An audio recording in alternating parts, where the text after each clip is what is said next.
Atlas ekemiz. Mına kolum jibirseň. Kosmonavtlar şu jet barandan mı uzunlukta jet Şamrat. Бүгін бізде мейманда Қарақалпақстан Республикасына қызмет көрсеткен артист Роза Пиязова. Мәдениет тарауына кіріп келуім себебі өзім әкем болған. Сценарийді мен ойлаймын, сол қазіргі өмірімізден алу керек. Арқаңызға қарасаңыз, қайсы қателеріңіз үшін өкінесіз? Мен сол ойлаймын, кәсіп таңдауда адаспау керек адам. Електен өткеру сіздің қолыңызда болғанында, қандай инсанларды мәдениет тарауына кіргізбейтін едіңіз? Мәдениетқа алжасып келіп қалған адамдар болады. Бір наразы емес, шүкіршілікпен жасап атқан хаялларды кино қылып істесе екен, қуанып келген күнім мен баламнан айырылып қалдым. Гүлшихраның бірінші рөлін көрген кезінде қапталда, Бахадырдың шыққан көрген кезінде, сондай жетіскенлікке жеткен көрген кезінде, ол апаның, ағаның қапталда жылап тұрғанларын көргенмін. Сонда мен қуандым. Олардың орыланбаған арманы балалары жеткерді.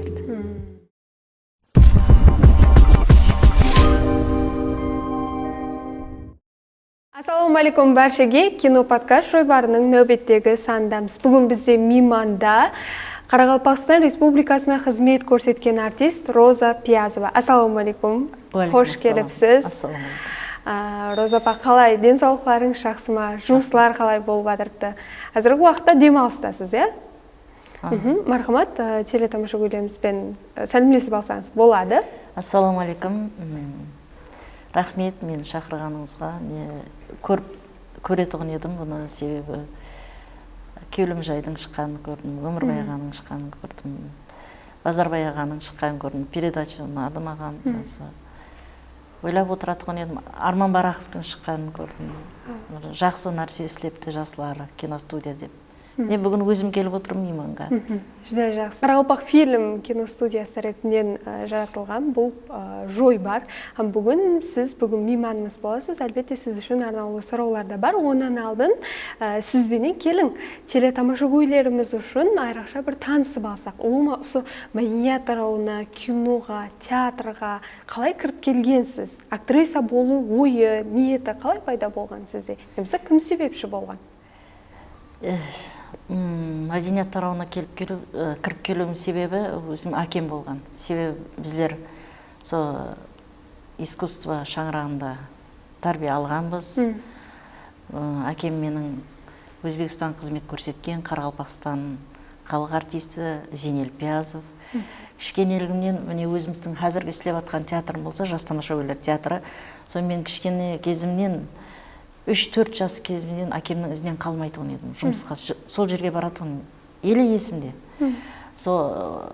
Папа деп жылап ізінен қалмай барып спектакльлерді көріп, кулистің қапталында тұрып спектакльлер, папам ойнаған спектакльлерін барлығын көретін едім. Өзіңіз қызғасты, иә? Өзім қызғатын едім. Мысалы 9 бала туылған болсақ, соның ішінде мен расын айтсам 4 аға 5 қыз біздер 4 бала, 5 қыз болсақ, 9 баланың ішіндегі ең еркесі мен едім. Мен айтқаным болатығын еді, өзі әкем мені еркелететіғын еді, қасынан қалдырмайтын еді. Папамның қызы ма дейсіз? Сондай еді. Расында да сол театрға барып, сол кішкенелігімнен сол жерден көп уақытым сол жерде өткеннен ба, әкеммен бірге істеген актерлардың хаммесін білемен. Қандай екенін, ағалардың, аталардың, Рембай Сейітов, Райхан апаның әкесі Халмұрат Сапаров, анасы Сұлу апа, Маржан апа, мен хаммесімен бірге істедім. Зәуре апа, Балтанияз аға, олардың қасында жүріп, спектакльдерде бірге ойнағанмын. Райхан апа, Зәуре апа, бәрі менен, халыққа белгілі актерлар менен. Енді өзіңізде айтып атырсыз, осы тарау иелерінің шаңырағынан шыққанман деп. Бірақ көпшілік жағдайда енді әкеңіз осы кәсіп иесі болғаннан кейін өзіне жараса қиыншылықтар болады, һәм соны басынан кешірген сіздің әкеңізде. Көпшілік жағдайда қызларына, аямаса перзентлеріне ұсыныс етпейді. Қызым, бұл тарау аңсат емес деп. Ал сізде қандай болған, папаңыз тарапынан қарсылықтар болған ба, әкеңіз тарапынан? Біздің үйде бала тәрбиесіне еркін қоятын еді. Мысалы сен мынаған тапсырасың, сен мынаны оқисың, сен мынандай қылуың керек деген жоқ еді біздерде. Өзі бала сол нәрсені қалеп тұрма, соған жәрдем береді ғой. Қарсылық жоқ, қарсылық жоқ, қолап қуатлау бар. Егер баланың өзінің ықыласы сол нәрсеге болып қолап қуатласа, ар жағын өзі алып кетеді. Жүзі жақсы. Біз сізді театрдағы, кинодағы рөлдеріңіз арқылы ықыласпентлеріңізде жүзі жақсы таниды. Дегенменен әрбір инсанның өз өмірінде атқаратын рөлдері болады. Мысал үшін Роза Пязованың ана аспатында, ұста аспатында, өмірлік жолда аспатында рөліңізде қандай инсансыз? Енді мен оны өзім айта алмаймын, сырттағы адамдар маған баға беретін шығар. Үйде расын айтсам, аз-маз қатты қол деймін ба, сол бала тәрбиесіне аз-маз қаттылауман. Онша еркелетіп өсірмедім еш баламды, 2 бала, 1 қызым бар. Азыр ақылықларым бар. Өзіңіз ерке болғансыз, өзім ерке болғаннан кейін ба, сол балаларымды еркелете алмадым. Неге екенін білмеймін, бірақ менен кейінгі сіңлілерім балаға қатты жақын. Балажан, өзімнің ажапамлар сондай. Мен білмеймін неге, өз мінезім сондай. Ұстаз сыпатында не? Ұстаз сыпатында да енді мен өзім қалер едім, бұрыннан өзі алдыма қойған мақсатым, мысалы 10 бала тәрбиеласаң да соның ішінде 2-еуі бір аяққа тұрып ізіне, олар да сондай жақсы инсанларды, дұрыс жолдан жүретұғын, өзінің кәсібін сүйетұғын адамларды бір тәрбиелағым келеді. Қазір міне театрда істеп жатырмын, өзімнің ізімде қуанамын көріп. Сондай шәкіртлерді жұмысқа підайы, жан тәніменен істейді, қиыншылыққа бір тайын тұрады әмме нәрсеге. Мен соларды көріп қуанамын, бұлардың осындай. Ертең бұлар да өзінің ізіне сондай шәкіртлер тайырласын деп. Қайсы шәкіртлеріңізбен көбірек мақтан аласыз? Мен өзі театрға барғалы бір үйдің адамында, енді көбірек үйде болмайым, бірақ театрда көп уақытым театрда өтеді, командировка, театрдың жұмысы кешке дейінгі. Сонда көп бірге жүретін өзімнен кейінгі Гүлчихра Жапарова, Гүлайым Ситимова, Дәлібай Байназаров, Жұмабай Бердібеков, Айбек деген балам бар, кейінгі Бахадыр Жапаров, қазір кейінгі келген актер балалардан қуанамын, Расул Тілемесов, сондай жақсы актерлар. Азиза деген қызымыз бар, қазір институтта студентка, бірақ біздің театрға келді. Мен сол актрисалар, сол қызды көріп қуанамын. Бір не айтсаң да сенің ойлағаныңнан 2 есе қылып істеп, жан тәніменен істеген кезде мен қуанамын. Бұл жақсы нәрсе болады да адам үшін. Актриса болу қыз бала үшін негізі аңсат кәсіп емес. Өйткені әсіресе біздің менталитетімізде десем де болады. Ал сол сіздің өміріңізде болмайды, қыз балаға жараспайды, қыз балаға бұл нәрсе ұят, яки болмаса бұл саған дұрыс келмейді деген пікірлер жәмиет тарапынан сізге де меніңше болған шығар. Осы жағдай сіздің өміріңізде қашан ноқат қойылған? Менде бір өзіме алдыма қойған мақсат бар, адамның сөзімен жасама, өзіңнің өміріңмен жаса деген. Адамлар айтады, айта берсін, бірақ ол төбеде Алла көріп тұрыпты, уақыттың өтуімен кімнің кім екені білінеді. Себебі қай жерде де, қайсы тарауда да өзіңнің кәсібіңді сүйіп, адал жұмыс істесең, бәрібір сен жарыққа шығасың. Оны түсіну керек. Мысалы, сен өзің тура жолдан бара тұрсаң ба, сені бәрібір түсінеді ол адамдар. Айта берсін. Уақыттың өтуімен келіп өзінің айтқан сөзіне де пұшайман болатын адамдар болады. Мен біреу бірдеңе айтты деп жасамаймын, мен өзімнің өміріммен жасаймын. Себебі төбеде Алла көріп тұрыпты ол нәрсені. Кино тарауына өтсек, бүгінгі күнде бізде жәмиет арасында, халық арасында да сондай пікірлерді көп естіміз. Неге біздерде кино рауажланбаған, яки болмаса неге алдыңғыдай кинолар түсірілмей жатыр деп. Өйткені Курорт, Танка, Ұры бұлар Қарақалпақ фильм киностудиясының тарапынан түсірілген ең жоғары дәрежедегі халықтың да үлкен қолап-қуатлаулар менен күтіп алған, есте қаларлықтай ең топ дейміз ғой, сондай дәрежедегі фильмдерінен бірі, кинолардан. Осындай кинолар түсірілмей атыр ма, яки болмаса қандайдадыр біздерде жетіспеушіліктер бар ма? Не үшін кино рауажланбай атыр деп ойлайсыз? Неге енді рауажланады кино? Әрбір нәрсенің өзінің уақыт сәті бар. Мысалы, Танка фильмі өзінің уақытында бір жарыққа шыққан жақсы, һәмме жақсы көретін кино болса, себебі ол халықтың ішіндегі дәрті дейін ба, не қылды, енді халықта болып отырған жағдайда. Қазірде сол дәуірдегі. Қазірде жастарымыз көп, егер оларды қолдап қуатласақ, біздер одан да күшті киноны шығаруға болады. Мысалы, сценарийді мен ойлаймын, сол қазіргі өмірімізден алу керек. Халықтың ішіндегі өмірден алу керек та, мына рас нәрсені алсаң, халық көреді сол нәрсені. Өзінің ішіндегі дәртін айтсаң, кім болса да көреді оны. Мысалы, не қыл деп айтам, Муза театры ашылғанда, ең бірінші Муза театрының Қимайман деген спектакльмен ашылды. Сонда ол бұрын, ол спектакльді мен 86 жылы дипломный спектакльде көргенмін. Біздермен бірге параллельный драма кино бітіргенде, мысалы, Базарбай Назарымбетовлар, Лиза Уразымбетовалар ойнады. Ол спектакль сондай дәрежеде жақсы болды, дипломный спектакль. Келгеннен кейін 86 жылы олар үлкен театрда қойылды. Ал енді азыр неше жыл өткеннен кейін оны қайтадан жас режиссер қойды ғой. Жас режиссер қалай қойды оны? Тема өзгермеді, бірақ ол өзінің мына жастардың сеніміне кіріп, жастар қазір қандай, соларға бір масластырып дейді ғой. Мысалы, қазір шөрек нанды бұрын қайтып жауылған, қазіргі балалар қайтып жейді, бірақ сол нан дұрыс емес па? Соны жегізуді, соны істесе, еш уақытта кино өлмейді, ол рауажланады. Мен ойлаймын, или қазір қуанамын, қазір көп балалар бітіріп атырыпты, жас режиссерлар бар, жас сценаристлер бар. Егер соларды қолап, қуатлап, сценарий жақсы жазылса, жаман кино шықпайды, шығады. Әрбір киноның өзінің дәуірі бар. Яғни, һәмме нәрсенің өзінің уақыт сағаты бар. Бірақ сол кино тарауында қандай машқалалар бар деп ойлайсыз? Әрбір үйде машқала болғандай, әрбір мекеменің өзінің машқаласы болады, уақыт сәті болады. Бәлкім ғарежет жағы ажыратылмай қалуы мүмкін, бәлкім жақсы сценарий келмей қалуы мүмкін. Келген жағдайда бір нәрсесі тайым болған кезде, екіншісі тайым болмай қалатын жағдайлар болады.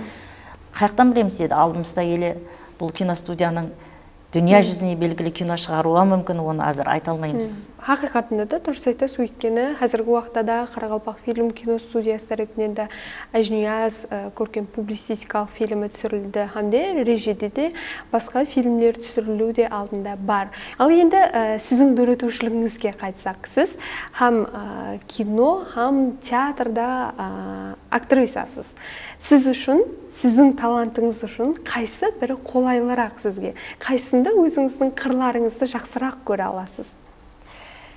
Мен екеуін айыра алмаймын. Себебі театрда сахнаға шығып спектакль ойнаған кезімде, мен жас тамаша гүлдер театрға, біздер кішкене балалар, мен көп істесеміз, олардың қуанғанын көрген кезіңде сені қалай қабыл етіп отырған, оларды алдай алмайсың. Сол кезде сен, расын айтайын, Мырзагүл апаның қосығы бар ғой, сахна бұл мұңласым менің, сырласым менің дегенде, біздер растанда сахнада көп нәрсемізді ұмытамыз. Үйдегі келген машқалаларды, біреуден қапа болғанымызды, қиналғанымызды сахнаға шыққан кезде, сол хәзет рөліңді ойнаған кезде, бұрынғы сол қатты кеше қиналып келген затың бәрі ұмытылып кетеді. Ал сахна енді театрда десең шекілеулі тамаша күй бар, сен келіп көріп кететін, бірақ көп адам келіп көре алмайды театрда.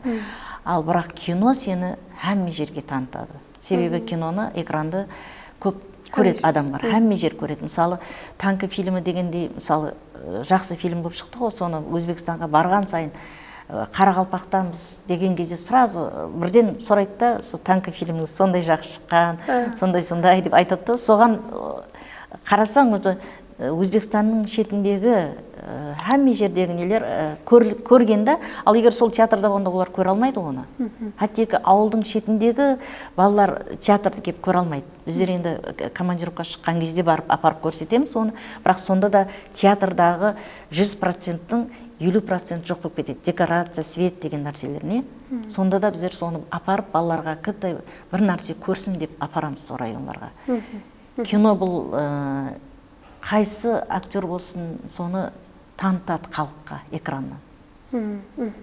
Кино актері менен театр актерінің farқы қандай деп көпшілік меймандарымыздың алдыңғы саналарда да сұрағанбыз. Көпшілігі театрда бір дубль болады, ал кинода болса біздер қайта-қайта дубль түсіруімізге болады деп айтады да. Енді ол тек қана алдыңғы меймандарымыз емес, көпшілік актер, актрисалар солай жауап береді. Ал сіздің пікіріңіз қалай? Хақиқатында да кинода рөл ойнау аңсатырақ па, яки өзіне жараса, негізі кинода қиыншылығы бар ма? Еш кәсіптің аңсаты болмайды. Театрда да, кинода да ойнасаң, актер мен ойлаймын, жүрегімен ойнау керек. Себебі бәрібір сенің өтірік ойнап тұрғаның, сен 10 адам шыға қойсын сахнаға. Сол адам артта тұрып көрінбеймен ғой деп істеп тұра берсін, бәрі мына жақта келіп отырған тамаша біледі оның кімнің қайтып ойнап тұрғанын. Ал егер 10 адамның ішінде сол арт жақтағы адам көзге көрінуі мүмкін таланты менде, массовканың өзінде көрініп қалады да. Себебі ода талант бар ма, жүрегімен қосып сенімлі қылып ойнады ма, ол уже халықтың кеуінен шыққан. Яғни жүрекпенен ала, өзінің несімен істеу керек. Бұл өтірік нәрсе еш жерге де жараспайды. Роза Пиязова жас қыз уақытында армалаған болса керек. Мен мынандай актриса боламын, немесе кімді тұр елеслеп, мен соған ұқсаған актриса боламын дегендей. Сол уақытта армалаған қыз бүгін нәтижесіне ерісті ме? Не қылды десем екен, мен арманым мынандай актриса болсам демейтін едім. Сахнаға шығып ойнасам дейтін едім, оқысам дейтін едім. Растан да жақсы тілек тілесең қабыл бола береді ғой. Театрға келген кезімде сондай рөл ойнасам, халықтың кеуінен шықсам, мен ойнаған бір ауыз сөз айтсам, сол тамаша көйдің ядында қалса, мені еслеп қалса, мен сол жеткеп беруім керек деген нәрсе өзіме алдыма мақсат етіп қойғанмын. Кейін бірінші рет сахнаға өзім тамаша қойдым, представление дейді, мына балалар үшін. Сонда бір қатты сахнада тұрып жасылармен, қазіргі шәкіртлермен қойғанмын бірге.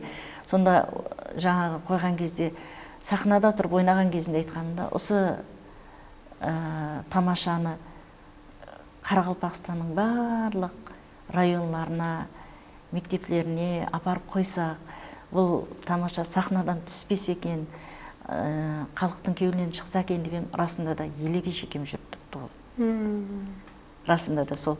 Кейінен киноны үйде бір күні кино көріп, отырып, мен онша киноға түскен жоқ едім, эпизодқа түсетін едім. Қайсар фильмінде медсестраны, врачты ойнадым, кішкене эпизодта. Сөйтіп өзім ойлана беретінем, сондай кино ісленсе біздің Қарақалпақта, ауылдың, себебі ауылдың хаялар бар ма, аналар, көп қиыншылық көреді. Олар үйден шыға алмайды. Олардың жұмысын, істейтін жұмысын, енді нан жау, үйге қарау, үй тазалау, малға қарау, балаға қарау, һәм еш нәрсе жоқ затты жоқ демейді, соларды жеткеріп отырған, жоқтан бар шығарып, бір наразы емес, шүкіршілікпен жасап атқан хаялларды кино қылып істесе екен, сондай сол рөлді мен ойнасам екен деп, расын айтайын, қашан көрсең өзім арман етейіп ойлап отыратын едім. Құдай тағала менің арманымды естіме. Шәкір Халиков деген жас режиссер, Өзбекстанның жас бала режиссер, Якшанба деген кино істеді. Сонда киноны бірінші басылар кезінде кастинг қойған, 6-7 актрисаны қойған, келіп маған тоқтай берген. Ол мені танымайды, көргенім жоқ. Тек теңізде көрген, теңіз фильміне түскен кезімде. Тек ең ізінде телефонмен сөйлестік, сондай Роза апа, неге дұрыс сізге тоқтап тұрпан, сонша актрисаның ішінен деді. Сөйтіп бірінші барып, сол киноға түсті. 15 күнде шығарды, 15 күн болды. Полнометражный кино 15 күн болғаны. 15 күннің ішінде түсірді. Ол ақыр 3 жыл давамында оны ойлап жүрген екен. Қалай түсіремен, қалай өзі сценарийін жазған екен. Қалай, неге дейін бәріне, сол 15 күнде болды, және ноябрь айында болды, суықта. Жауын жауатын кезлер бар еді, жауынның астында 2 пожарныйды әкеп судың астында тұрды, күн суық. 2 күннен кейін декабрь басыланатын тоже.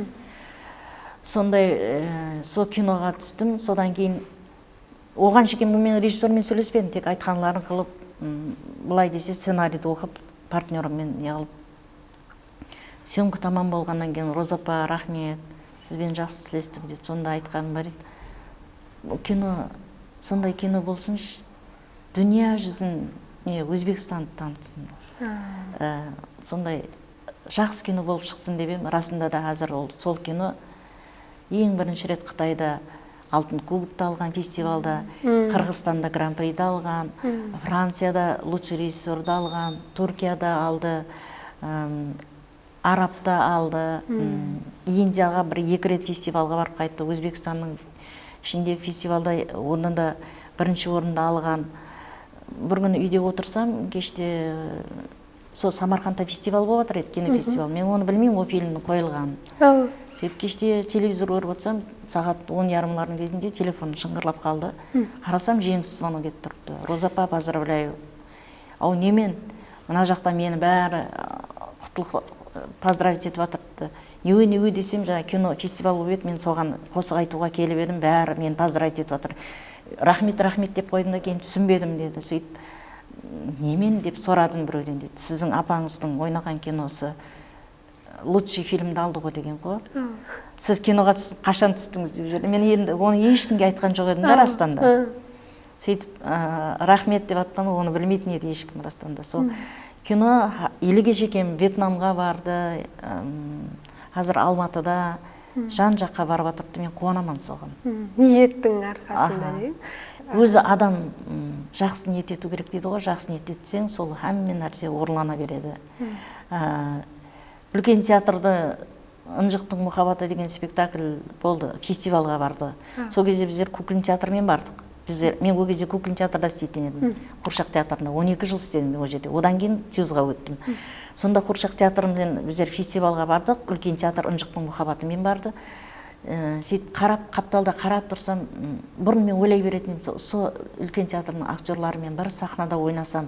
Себебі олар күшлі актерлар бар да, қане хазетесің күшлі актерлармен партнер болып ойнасам. Сөйтіп ойнасам деп қарап тұрсам, бір қызы жетіспейді жаңа ойынға, не таныс ойнайтын женіне. Сөйтіп бір қыз жоқ деп атыр да бәрі. Сөйтіп мен айттым, мен ойнап берейін ба дедім. Қаратты, сен ойнай аласың ба? Көрсетсеңіз ойнаймын дедім. Сөйтіп сағат 4-те спектакль. 3-те маған Гуля деген ойыншы қызы бар сол жерде, Саипова. Сол үйретті, былай шығасаң деп движенияларын бәрін көрсетті. Ал 4-те спектакльде жаңа ойнап шықтым. Қазір елге шекем записті көрсем, қуанамын соны. Неме айтам, менің арманым орындалған деп атпанда, сол неге барып, сол жерде ойнап кеткен. Шын ниеттің тәсірі да болды. Сол кезде Сұлуханның жас кездері, Құрбан бірге оқыған балаларым. Солармен ойнап шықтым. Осы театр тарауында, мәдениет тарауында басып өткен жолыңызға, арқаңызға қарасаңыз, қайсы қателеріңіз үшін өкінесіз? Сондай жағдайлар бола ма? Енді актриса аспатында өкінген уақытларыңыз болған ба? Қателеспеймін дейтін адам жоқ, қателеседі. Адам қатесінен сабақ алады. Егер сен қате қылсаң, соны түзеулеуге, екінші рет істемеуге. Қателеспесең, онда сен еш нәрсе істей алмағаның. Қателесесің расында да. Сол әрбір инсанға сабақ болады. Бірақ сол кезде қателескен кезінде мен өзім басымнан өтті, 2 жол тұрады екен адамда. Сен егер қателесіп болып ашумен мына жаман жолға түсіп кетсең, онда сен бәрін қойдым деп ашуланып, неге маған ондай қылды деп тастап кетсең, онда сенің жеңілгенің. Ал сен сол қатеңді түсініп, шүкіршілік етіп, сол қиыншылықты жеңіп, Алла саған соны жіберді ме, сен соны жеңіп, сабырлы болып, не қылсаң, онда дұрыс жолға кетсең, онда бәрі жақсы болады екен. Кейінгі жасларға да мен соны айтамын. Тіпті шыдаң, адам шыдау керек. Бұл сынақ жіберіп тұрған. Роза апа, електен өткеру сіздің қолыңызда болғанында, мәдениет тарауына, кино, театрда қандай инсанларды мәдениет тарауына кіргізбейтін едіңіз, өткермейтін едіңіз? Өзі айтылады ғой, кәсіп таңлауда, өмірлік жолдас таңлауда адам адаспау керек деп, не? Алжаспау керек деп. Сол мәдениетқа алжасып келіп қалған адамдар болады. Театрға да. Солар енді, солардың себебінен көп мына жұмыс алдыға ілгерілемей қалу мүмкін да. Мен сол ойлаймын, кәсіп таңлауда адаспау керек адам. Осыны жарыққа шығараман, осының қиыншылықтарына көнемен деп келген адамдар болса, мен қарсы емеспен. Бірақ жаңағыдай уақытым өтсе болды, теп келіп кетіп жүрсем болды дейтін болса, онда мен қарсы көремін. Себебі расында да алжасып келіп қалған адамдар бар, әр бір тарауда, тек мәдениетте емес. Сол жастарға айтатыным сол, алжаспаса өзінің кәсібін таңлауда, сонда жақсы болады. Өніп өсуіне де. Өзбекстан көлемінде Роза апа, сіз тек қана өзімізде емес, Өзбек кино агентлігімен біргелікте де бір қанша фильмдерге түсіп жатырғаныңыздан хабарымыз бар. Жоғарыда өзіңіз де айтып өттіңіз. Келің, жақында ғана сол съемка суретке түсіру барысы болып өткен фильм хақында да қысқаша айтып берің, һәм олармен бірге сезген, оңыма түскен фильмдеріңізді де айтып берің. Өткен жылы мен Рашид Маликовтың «Пахта» деген киносына түсіп қайттым. Рашид Маликов шақырған себебі, онан алдын мен «Сабот» деген фильм түсіріп еді. Рашид Маликов Қарақалпақстанға келіп, Афганистан туралы. Сонда эпизодта ойнап едім. Кішігірім эпизодта ойнадым. Содан кейін мені «Пахта» деген фильмге келіннің енесіне шақырды. Баласы Россияға жұмыс істеуге кеткен, келінімен екеуі бірге қалған, киноға шақырды. Тап не қылды адамға бір, мен қайғыңды, қуанышыңды бөлісетін сахна дейді ғой, тап сол фильмге суретті жібердім. Бір аптадан кейін Роза апа, сіз кастингтен өттіңіз деді. Қуанып келдім үйге.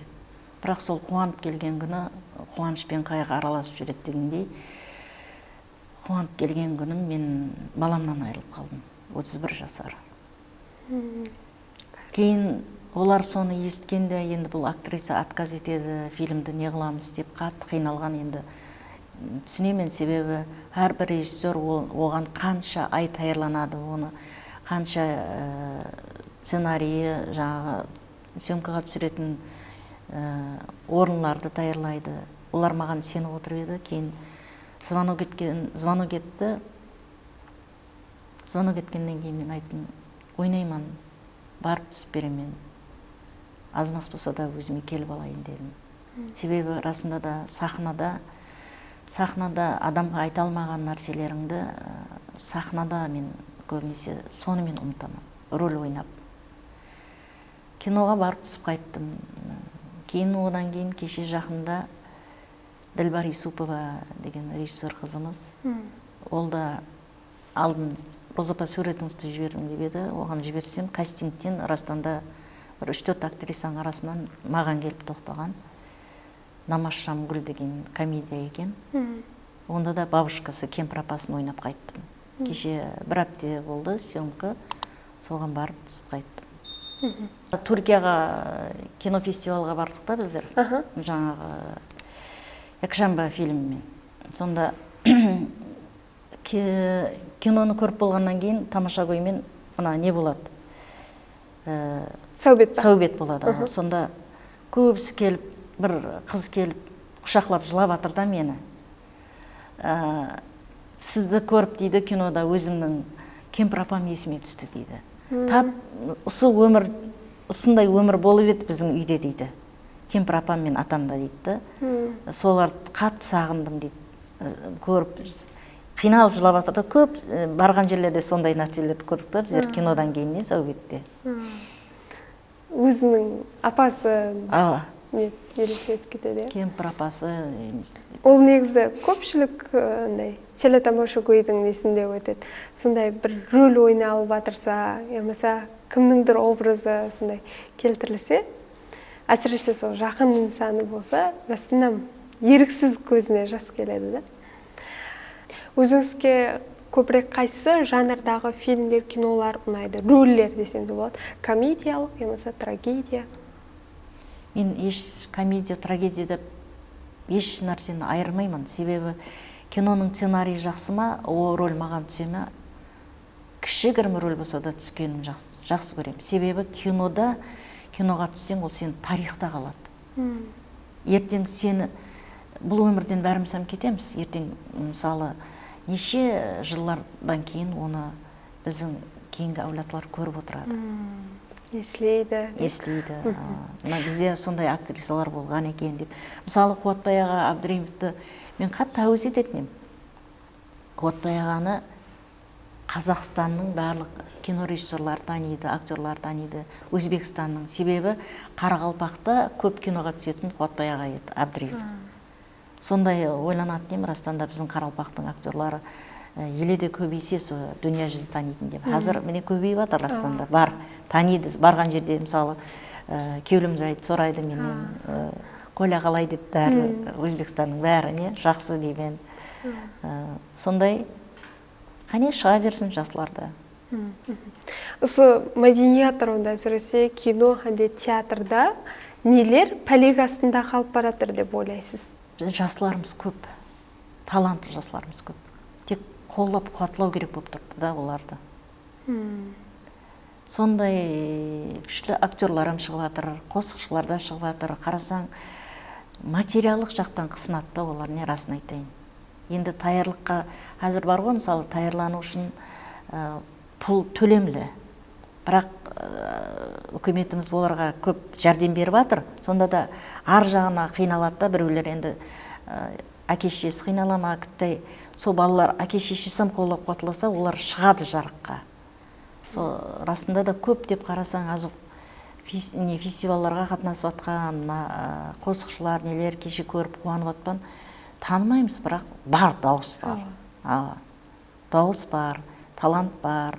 Соларды қолдап қатласақ, ол жақсы болады. Жоғарыда сізбен сөйлетіміз онда бір қанша актер, актрисаларды, өзіңіздің сол ұстазларыңызды, кәсіптестеріңізді десемде еслеп өтіз. Ал енді біздің бұл жойбарымызда сізге әзір мен сурет көрсетемен. Қайсыдыр жас актрисаның, ямаса актердің суретлері келтірілген. Һәм ұстап көреміз, сіз бұл инсанды танисыз ба? Демек, танисыз ба? Сапаргүл апа? Яғни Сапаргүл апа Дәулетова.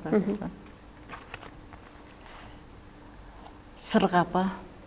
Сырға Ембетова. Бір кесілесің ғой мен апалармен. Енді жаслық жағын танымайды деп ойлап едім мен. Кім екен ай? Алып көрсеңіз де болады, бірақ атын оқымаң. Тұрсын апа, Қайпназарова. Дұрыс, Тұрсын апа, Қайпназарова. Һәм бізде ең соңғысы. Бұл жерде бұл инсанды табуыңыз керек. Қане мен бұлай көрейін, очкемен. Базарбай Назарымбетов. Базарбай Ұзақбаев. Дұрыс, Ұзақберген. Ұзақберген. Дұрыс. Дерлік, әмме суретіміздегі актер-актрисаларды жүде жақсы таныдыңыз. Жаслық шақлары келтірілген көпшілігінің мен танымайды деп ойлап едік. Мен ол апалармен бірге істестім. Айттым ғой, театрмен кішкенелігімне барып. Сырғапаның ойнаған, мысалы Сырғапа нені ойнады? Айсанемді ойнаған уақытында. Ғарбашықта анасын ойнады. Дауыс деген сондай еді апада.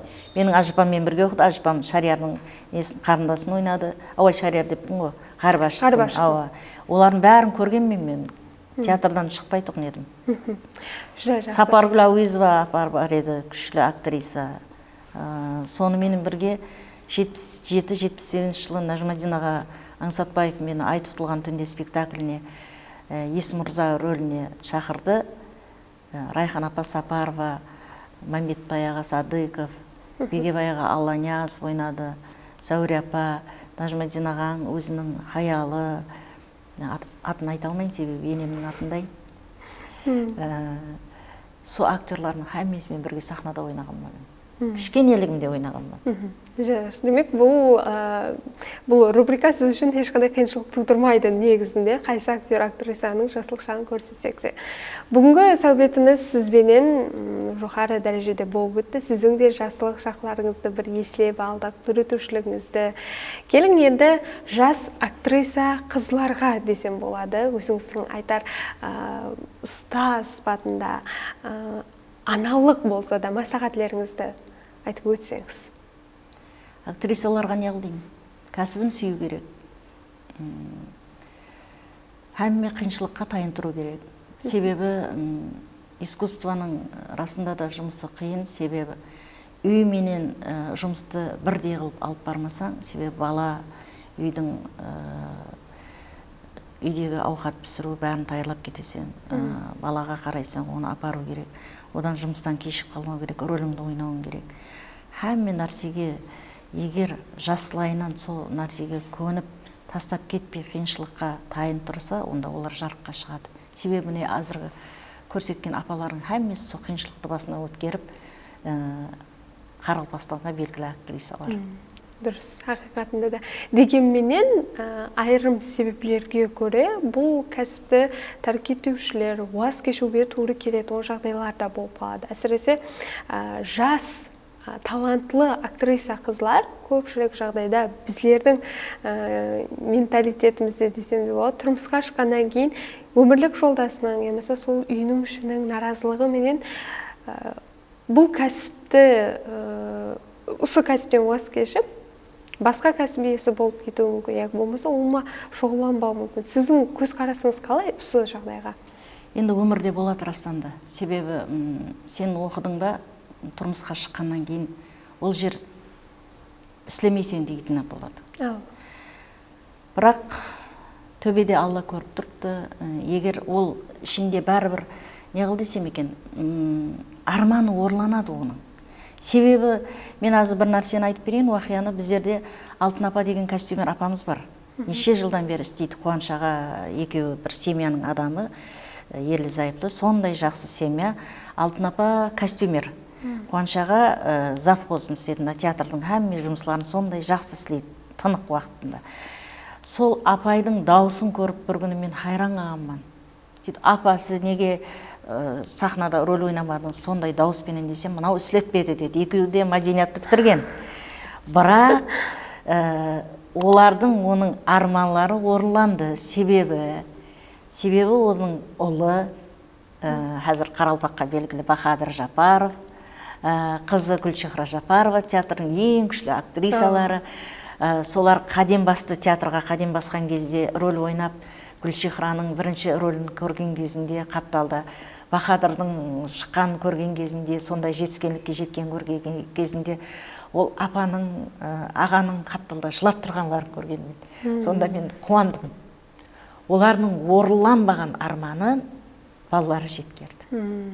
Себебі олар халыққа енді балалар танып жатыр. Кімнің баласысың? Анам менің, әкем менің, дұрыс емес па? Сол балаларды қиыншылықпен оқытып, аяққа тұрғызып, халық қызмет ететін дәрежеге әкелді. Болады. Бәлкім сол өзінің кәсібінен жаңағы кешіп, сол қожалығымды ұстаймын, қожалықпен қаламан, күйеуімнің айтқан қыламан деген адамларам ертең жыл өтіп, оның балалары шығарар жарыққа. Оған ешін алудың керек жоқ. Арзулар, арманлар, ниеттер орыланбай қалмайды. Бүгінгі подкастымызда осы тема қозғалды негізінде. Ниеттер ешқашан пәлектің астында қалып кетпейді. Ол мейлі сенің өміріңде орыланбаса да, сенің өміріңдегі ең ахметлі инсанлар бұл ниетіңе ерсіп беруі мүмкін. Жеке өзім анық осы білімді десем де болды, аңлап жеттім, түсіндім. Хам бүгінгі сәубет үшін, мейман болғаныңыз үшін рахмет көп. Әжайып сәубет болды. Келін енді подкастымыз хақында да кішігірім пікіріңізді алсақ сіздің. Баста айтып өткендей, міне арасында да киностудияның жұмысларына мен азыр қуанып жатырмын. Көп нәрселер өзгерген, ішке кіргеннен киностудияның өзіне. Енді Құда қаласа ойлаймын, жақсы фильмлер шығады деп. Осындай мына нені апарғаныңызда, шығарып атқаныңызда жақсы. Себебі осы арқылы көп халық біледі актрисалардың қандай өмірі, қандай неде ойнағаны қызығып басылайды, һәм оларды елге танытады бұл не. Рахмет айтамын, бұндай нәрселер көбей берсін. Сізге де рахмет. Өтірушілік жұмысыңызда тасқын табыстылар. Сізді елде жаһан сахналарында, киноларында десем де болады, көру несіп етсін. Сіз ойнаған рөллер жаһан дүния жүзі бойлап танылу несіп ете берсін. Демек, және бір мәртебе киностудиям шәмәтатынан да өзімне ташылымды білдіріп қаламын. Барша тамаша көйге бізді тамашалағаныңыз үшін, бізбен бірге болғаныңыз үшін өзімне ташылымызды білдіреміз. Бүгінгі сәубет сіз үшін қалай болды? Әлбетте бұны пікірлеріңізді комментария бөлімінде жазып қалдырың. Кейінгі саналарда, кейінгі подкастта көріскенше, қош сау, саламат болың. Atlaşı gelmiş. Kaspanalıklar var, şu jet paramdan mı oldu? Bu jet yok. Şamrat.